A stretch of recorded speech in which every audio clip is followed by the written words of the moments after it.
Vamos fazer aqui uma breve digressão matemática a respeito da linearidade. Vamos lá, tá? Linearidade da derivada. Isso aqui é supostamente um V. Bom, a derivada tem duas propriedades úteis que nós vamos enunciar sem demonstrar, tá? Mas que você pode demonstrar usando aquelas propriedades usando a definição de velocidade que nós demos anteriormente, tá? Então verifique, teste para ver se é verdade, não acredite em mim não, tá? Então sejam x1 de t e x2 de t duas funções contínuas e deriváveis, duas funções contínuas quaisquer, tá? E supondo que as derivadas existam, para deixar os matemáticos felizes, tá? Então seja lambda pertencente aos reais uma constante. Então vale o seguinte, d dt, né, atuando em x1 é x2, né, entre x1 de t e x2 de t, isso é igual a dx1 dt mais dx2 dt. Tá? E uma vez que lambda é constante, d dt atuando em lambda vezes x1 de t, ou melhor, lambda vezes x de t, isso é igual a lambda vezes dx dt, onde x de t também é contínuo e derivável. Tá? Então, ambas essas propriedades elas podem ser demonstradas por meio da definição que a gente deu para vocês. Verifiquem, testem para ver se isso é verdade. Se você quiser, pegue uma função que você conhece, uma reta, por exemplo, 2 mais t, por exemplo, e multiplique por 5. Né? Aí você multiplica por 5 e deriva, e depois você deriva e multiplica por 5 e verifica se isso é igual, tá bom?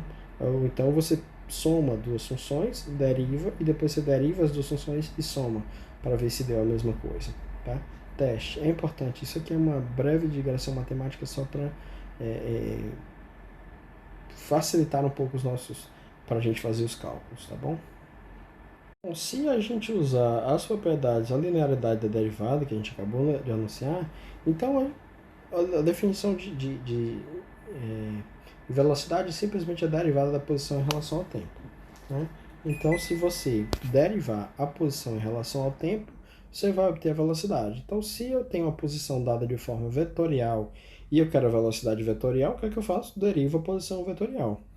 R é igual a x vezes y mais y vezes j, então eu sento a derivada em x vezes y mais y vezes j, a derivada da soma é a soma das derivadas, o vetor unitário y, ele é constante, então se ele é constante, ele pode ser retirado da integral, né?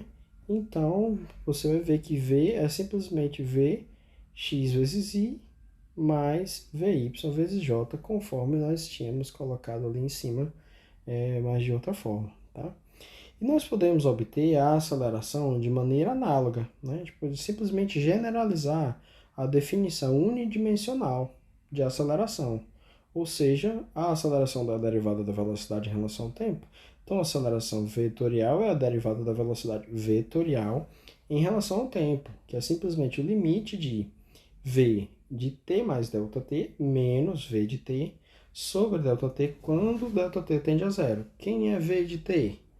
Bom, v de t, como a gente já sabe, é vx, né, de t mais ΔT, na direção y, mais vy de t mais ΔT, na direção j. Né? Isso aqui é o v, é esse cara aqui. Né? Menos quem? Menos esse rapaz aqui, que é o v de t. Ou seja, vx de t na direção y mais vy de t na direção j. Bom, o que é que eu faço agora? Agora eu junto todo mundo que está na direção x com todo mundo que está, né?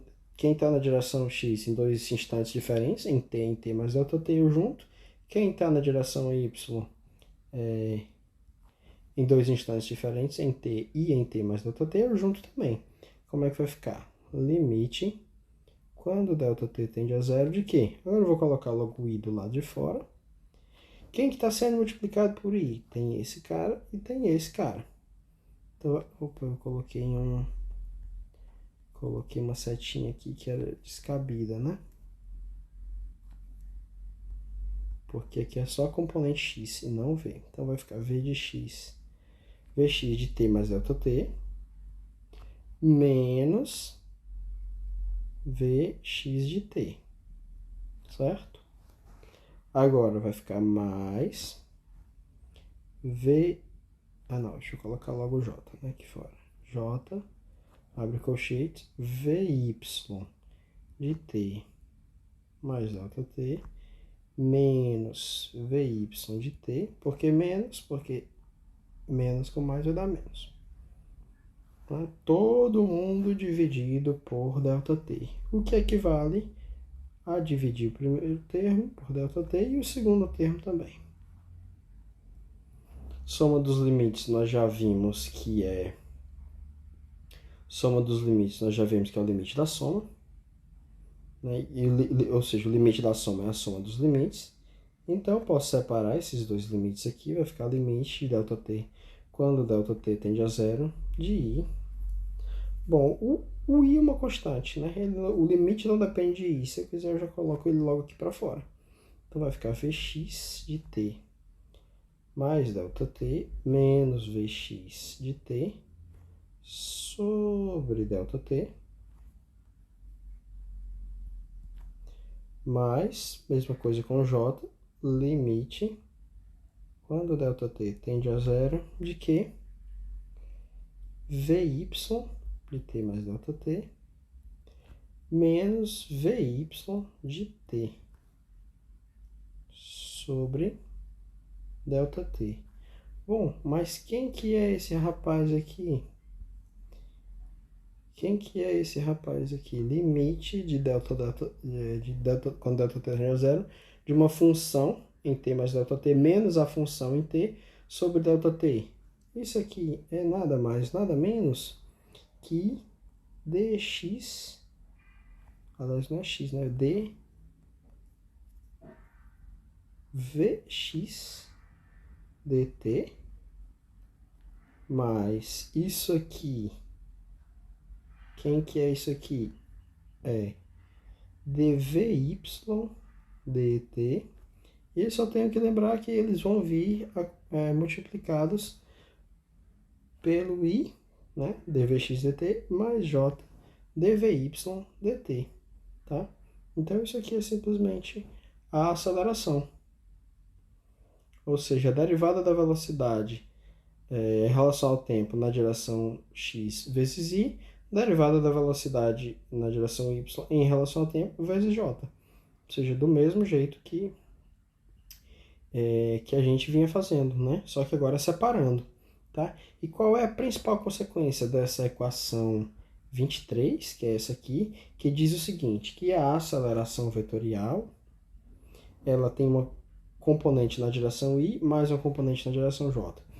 E a equação 21, que é essa mais aqui em cima, que diz basicamente que a velocidade vetorial tem uma componente na direção y e mais um componente na direção j. Ou seja, elas estão dizendo que essas diferentes direções elas não se misturam, tá? Elas não se misturam. Então a consequência é que a gente pode estudar separadamente os movimentos da partícula nas direções x e y. Tá? Essa é a principal consequência dessa possibilidade de separar tudo nas direções x e y, ou seja, você ter sempre componentes na direção x que só se preocupam entre si, ou seja, a taxa de variação da velocidade em relação ao tempo, né, na direção y, impacta na taxa de variação da posição em relação ao tempo na direção y, e a direção y não tem nada a ver com a direção x. Né? Então, se você separar em i e j, você consegue estudar separadamente cada um desses movimentos. Tá? Bom, para a gente ter uma noção intuitiva desse vetor aceleração, então vamos pensar nesse vetor que nós temos aqui ao lado. Tá? nessa figurinha que a gente tem aqui ao lado. Então, essa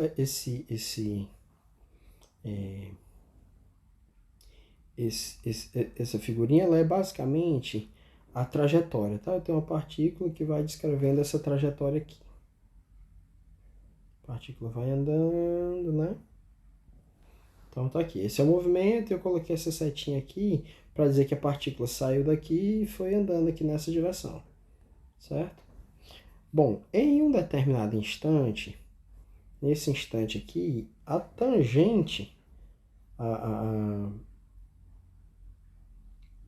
a tangente à trajetória aponta nessa direção aqui, eu posso interpretar como sendo a velocidade, certo?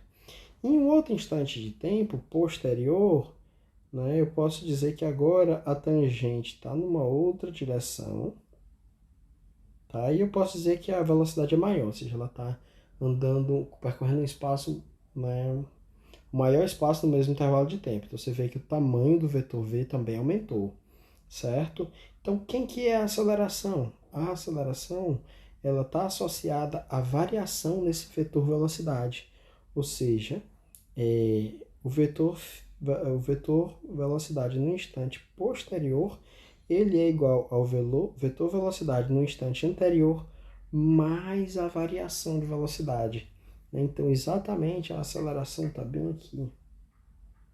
Então, esse cara aqui é o meu ΔV, que é proporcional à aceleração, né? Ou seja, se o ΔV, se o intervalo de tempo for pequeno o suficiente, isso aqui é A vezes ΔT, tá? Então, aqui que está a nossa aceleração. Ela é a tangente na mudança, assim, ela é, como é que eu digo? Ela é a tangente em relação à velocidade e não mais a posição, não mais a trajetória, tá? Esse é um cuidadozinho que a gente tem que ter, tá bom? E uma observação importante é o seguinte, como a aceleração é um vetor, tá? A aceleração é um vetor, tá? Ela pode ser não nula, mesmo que o módulo da velocidade não se altere. Ou seja, você pode ter uma velocidade cujo módulo é constante, mas que, mesmo assim, ela varie de forma vetorial, né? Então, se a velocidade mantiver o módulo dela, mas se ela alterar a sua direção ou o seu sentido, então existe uma aceleração não nula. Tá? É muito importante prestar atenção nesses detalhes, porque muita gente confunde. Tá? Olha só, velocidade é mudança na posição. A aceleração é mudança na velocidade. Agora, essa mudança pode ser uma mudança só de direção, pode ser uma mudança de sentido, tá? E o módulo continua o mesmo. Ainda assim, vai ter aceleração, certo? Deixa eu tentar esclarecer isso com um exemplo. Por exemplo, pega aqui o movimento circular uniforme, que a gente vai estudar logo mais na seção 3.7, tá? Então, vamos supor, em um determinado instante, a velocidade está aqui. A nossa velocidade está aqui, tangencial à trajetória circular, né? Um quarto de volta depois, a velocidade já aponta numa direção completamente diferente, né? Meia volta depois é a mesma direção, mas o sentido é oposto. Ou seja, você está vendo, entretanto, né, em cada instante aqui, o tamanho, o módulo do vetor velocidade é sempre o mesmo. Então aqui tem o mesmo módulo de V, aqui tem o mesmo módulo de V, aqui tem o mesmo módulo de V, aqui tem o mesmo módulo de V, tá? Mas em cada instante esse vetor aponta numa direção diferente, tem um sentido diferente e consequentemente é um vetor diferente, tá? E se tem mudança se tem ΔV, é porque tem A, certo? Então, se tem mudança no vetor velocidade, tem mudança na aceleração. É porque existe aceleração, né? A aceleração não nula. Então, esse é um exemplo, movimento circular uniforme. Um outro exemplo é uma colisão totalmente elástica de um objeto com um objeto de massa muito maior, massa muito grande. Então, você vê uma bolinha, tá aqui uma bolinha, ela vem andando para cá, certo? Nesse sentido. Aí ela vai e bate num objeto bem maciço aqui, solidário ao planeta Terra. Aí ela bate e volta com a mesma velocidade, né? Os módulos aqui são iguais. Acontece que as direções também são iguais, sendo que os sentidos são diferentes. Né? Note que a partícula ia da esquerda para a direita, sofreu uma colisão com a parede e voltou da direita para a esquerda. Então ela sofre uma variação de velocidade, né, que é igual a menos duas vezes o vetor velocidade inicial. Tá? Velocidade final é menos v0, menos a velocidade inicial, que era v0, então vai ficar menos v0, vai dar menos 2v0. Tá? Mesmo assim, aqui nós temos uma aceleração. Tá? Então, sempre que houver mudança no vetor velocidade, é porque tem aceleração, mesmo que o módulo do vetor velocidade não mude. Tá? Se mudar a direção, se mudar o sentido, tem aceleração. É isso aí.